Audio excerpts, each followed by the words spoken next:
Oh, dito na tayo sa Mount Makiling. Mount Makiling. Ano? Where exactly in Mount Specifically, Makiling? nasa ano tayo? Nasa Paanan forestry. ng bundok. Oh, Forestry? dito sa may bundok. Okay,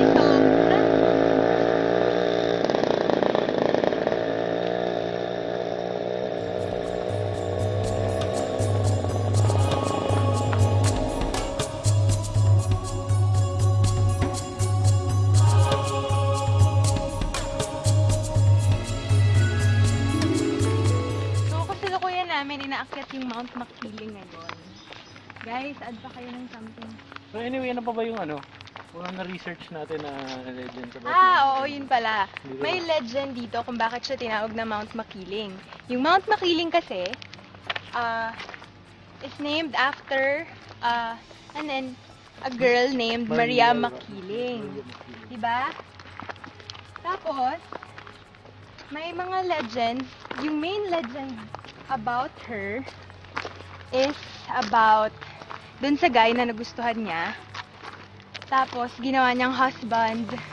Basically, si Maria Makiling ay na-inlove sa isang guy. Then, Tapos, yung guy na yun, sa sobrang pagka-inlove niya, sobrang super true love, nagdesisyon siya na itago na yung guy na yun for the rest of his life sa bahay niya dito sa Mount Makiling.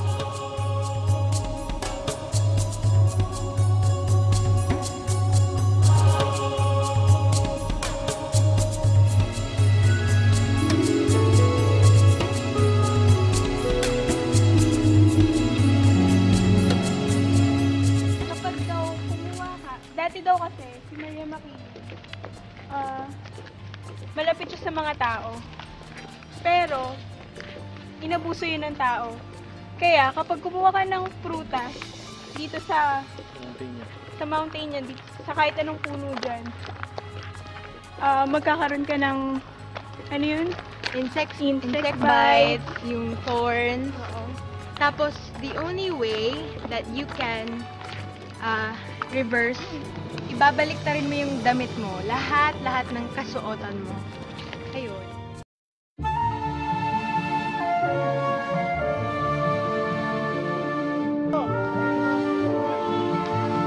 wala ka dyan, wala ka.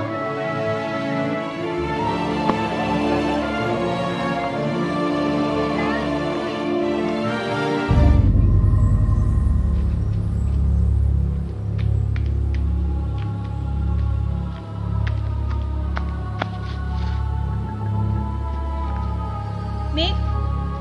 Tio! Uy!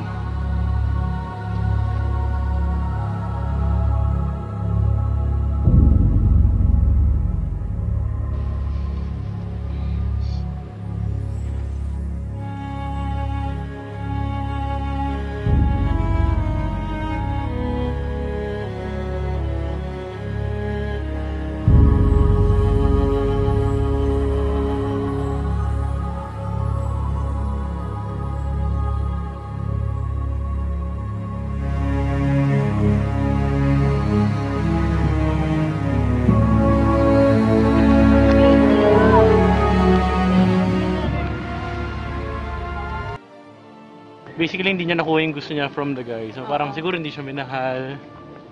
So, not giving love back. Diba? Parang gumaganti siya. Tsaka ever since na naging ganun, na parang naging bitter na siya sa mga lalaki sa mundo. Kaya hanggang ngayon, simula nung nagawa yung legend to date, ganun pa din yung paniniwala ng mga tao. Ganun ka-strong yung belief nila sa legend about Maria.